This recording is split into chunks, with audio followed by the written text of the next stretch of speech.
Xin kính chào quý vị và các bạn, mình là Tín Fan Barbershop đây. Hôm nay mình sẽ giới thiệu cho các bạn một kiểu đầu layer trên form đầu lồi lõm nha các bạn.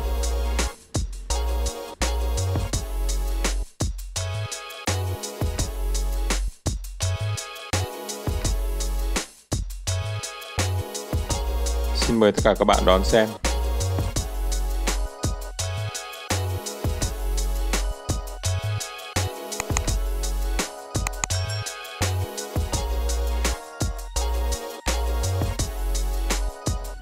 Đầu tiên mình sẽ đóng lưỡi để đi khoảng màu thứ nhất nhé các bạn. Chúng ta sẽ đi thấp vừa và đi vòng cung theo form sọ của khách. Form đầu của khách thì có một cái hõm ở sau tai và nó khá khó khăn khi chúng ta phết sao cho nó đều màu nhé các bạn.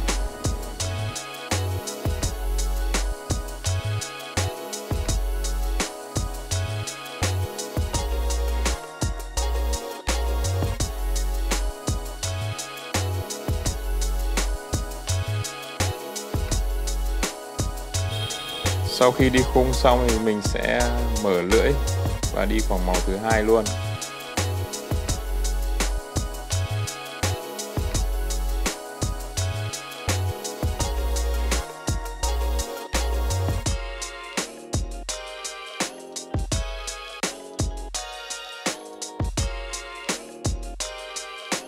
Khoảng màu thứ hai chúng ta sẽ vẩy lên tầm 1,5 đến 2 cm nhé các bạn.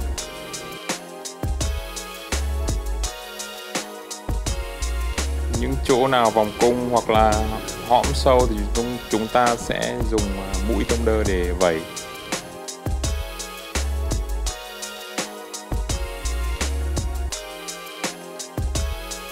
Và tiếp đến mình sẽ đóng nửa lưỡi để phá ngấn và tạo hiệu ứng.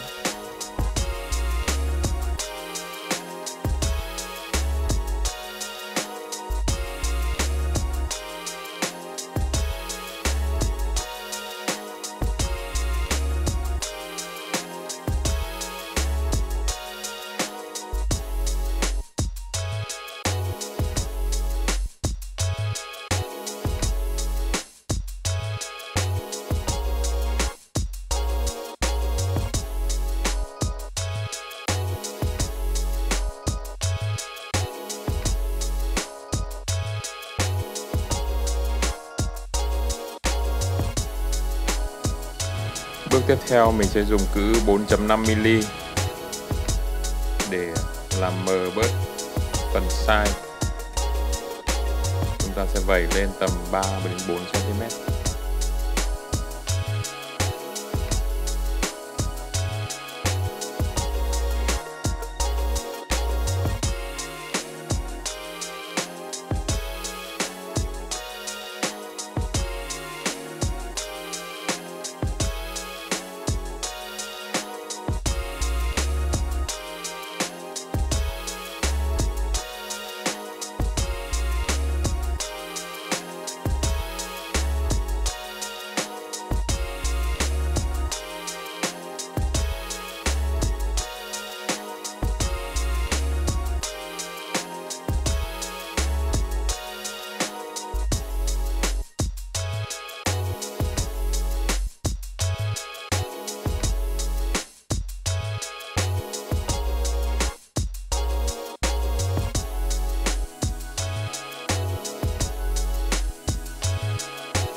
Sau đó mình sẽ dùng cữ số 1 3mm để đi khoảng màu tiếp theo.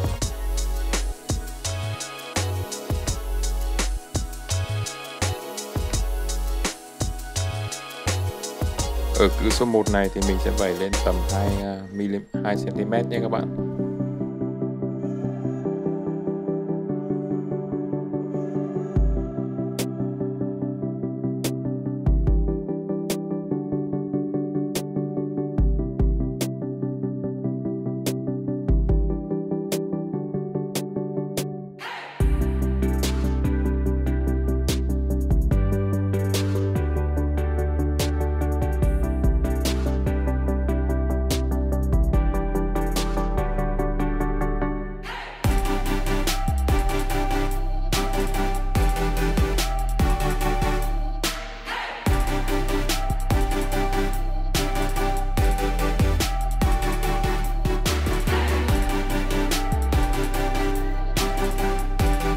Và để phá ngấn thì chúng ta sẽ dùng cữ 1.5mm và đóng nửa lưỡi. Chúng ta sẽ vẩy lên tầm 3mm. Những chỗ nào vòng cung thì chúng ta sẽ dùng mũi tông đơ.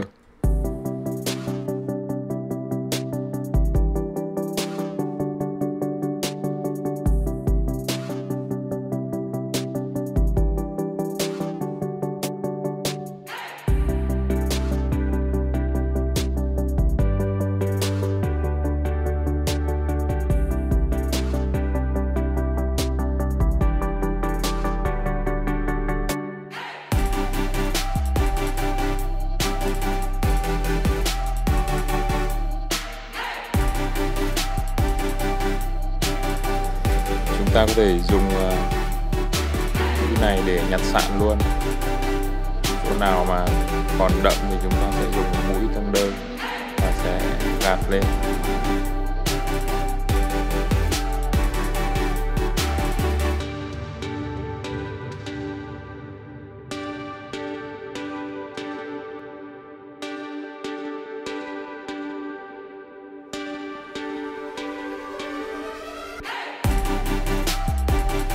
Tỉ mỉ hơn thì chúng ta sẽ dùng kéo tỉa để nhặt sạn.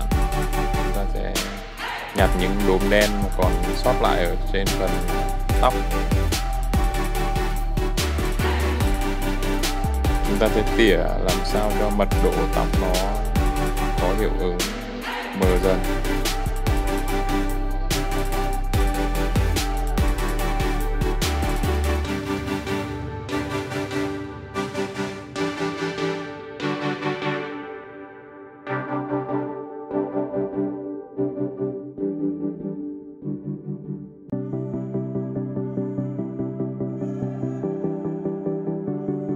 Chỗ sau tai của khách thì nó hõm hơn và chúng ta sẽ tỉa nhiều hơn các bạn ạ.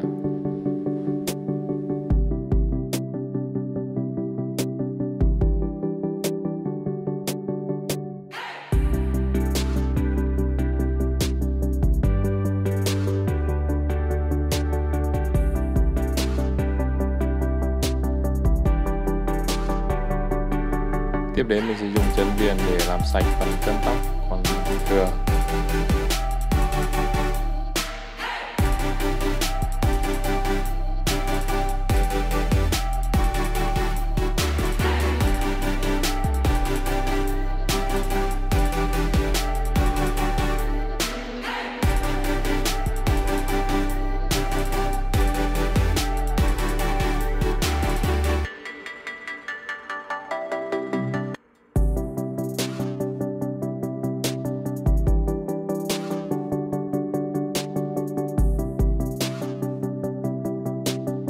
Và có thể dùng cạo khô để tạo thêm hiệu ứng nhé các bạn. Con cạo khô này rất rẻ, tầm 100.000 trở lên.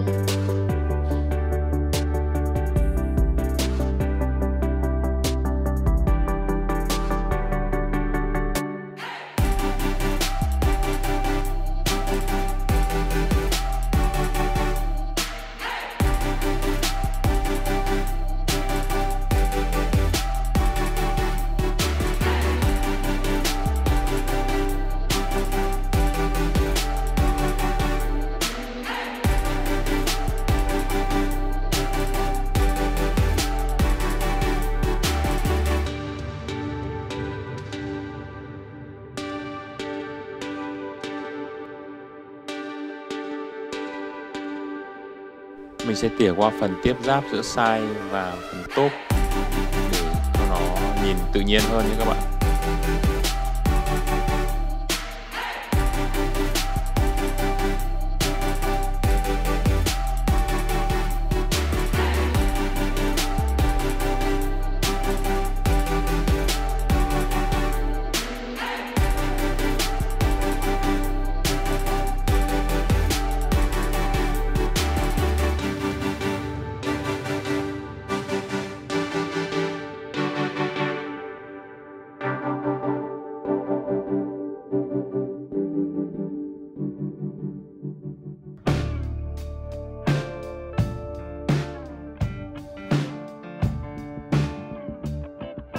Phần phía sau nó thừa ra rất là nhiều, tóc thừa trên top thừa ra rất là nhiều nên là mình sẽ dùng tông lược để cắt sao cho nó có một độ phẳng nhất định.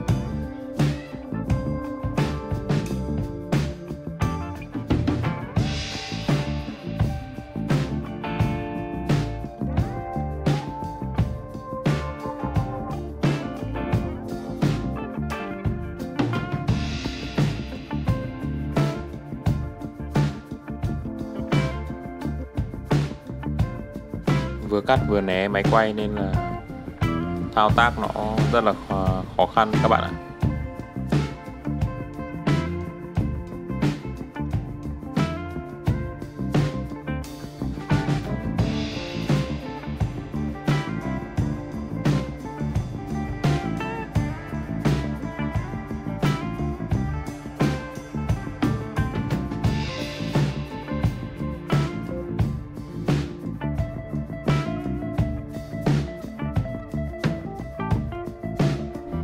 Và đây là thành quả của mình. Xin mời các bạn xem và nhận xét giúp mình nhé.